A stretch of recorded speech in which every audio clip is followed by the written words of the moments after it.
সরজমিনে আমরা দেখব আমাদের দেশে এখনো এমন পরিবার আছে ইফতারের কোনো ব্যবস্থা নেই। তো আসলেই এই কথাটা কতটুকু সত্য আসেন আপনাদেরকে সরজমিনে দেখাচ্ছি। আসেন আজকে আমরা এই বাড়িতে যাব, একেবারে মাঠের মধ্যে এই বাড়িটা, দেখি তাদের রান্না বান্না কি, একেবারে সরাসরি আপনাদেরকে দেখাবো যে তারা এই এই যে দেখেন এখন কয়টা বাজে, এখন দেখেন 5টা 7 বাজে, অর্থাৎ আর 1 ঘন্টাও নাই, 1 ঘন্টার কম আছে। সেক্ষেত্রে এই মুহূর্তে তাদের ইফতারের সরঞ্জাম কি এটা আজকে আপনারা দেখবেন, আর পারলে ভিডিওটা শেয়ার করবেন। আসেন। আসসালামু আলাইকুম। আহ এই কি অবস্থা, ভালো আছো তুমি? ভালো আছো? আলহামদুলিল্লাহ। কি রান্না বান্না কি হচ্ছে? এই যে শাক ভাজি করতেছে আর অল্প একটু ভাতে ভাতের শাক নিয়ে এসে ভাজি করতেছে। কি কি রান্না হচ্ছে? কিসের শাক এটা, কিসের শাক? ভাতের শাক। ভাইতের শাক? হ্যাঁ, ভাতের শাক। দেখেন তো এই শাকটা কিসের, ভাইতের শাক? এটা কি কিনে নিয়ে আইছেন না কোথায়? না, ওই যে মাঠের থেকে তুলে আনেছে, আমার তো কেউ নাই, তাই আমি এই শাক তুলে নিয়ে এসে রান্না করে ভাত খাবো। কেন, ওর বাবা কোথায় গেছে? মারা গেছে। ওর বাবাও নাই? না, ওর বাবা মারা গেছে। ওর বাবা নাই, ছেলে নাই, দুইটুক বিটি থুই মরে গেছে আজ 2 বছর ধরে। এখন এই সংসার চলতেছে কিভাবে? এই আমি কাজ কাম করি আর এই চলাই। আজকে এই রোজার মাসে কাজ কাম নাই, দেহে বসে পড়েছি বাড়িতে। এনে শাক আহা, রোজার এই মাস। এই শাক দিয়ে রান্না হচ্ছে? এই শাক দিয়ে রান্না হচ্ছে। ভাই এই ভিডিওগুলো শেয়ার করবেন না? কোন ভিডিও শেয়ার করবেন বলেন?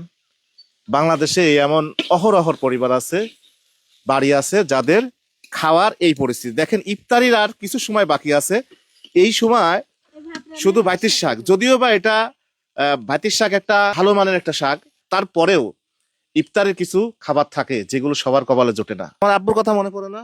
হ্যাঁ। তোমার আব্বু থাকলে কিছু কিনে দিত? হ্যাঁ, কিনে দিত। কতদিন হলে মারা গেছে? 2 বছর হয়েছে। 2 বছর। তোমার নাম কি?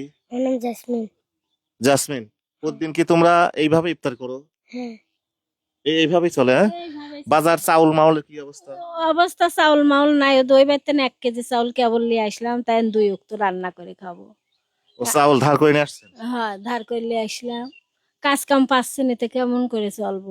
কালকে রাত্রে 1 পোয়া চাল ছিল, তাই পরভাতে রান্না করে 2 জন খাইছি। খুবই কষ্ট এই লাগতেছে। ছুটিতে আমার রোজা থাকে। ও রোজা থাকে? তুমি রোজা থাকো? হ্যাঁ। মাশাআল্লাহ। রোজা লাগছে, এই সপ্তাহ খাই রোজা থাকে। এটা খাই রোজা থাকে? এটা খাই রোজা থাকে। কি করবো, গরিব মানুষ আমরা। নিজের একটা বেটা নাই, স্বামী নাই, আর নিজের কর্ম নিজে করে খাই বাপ।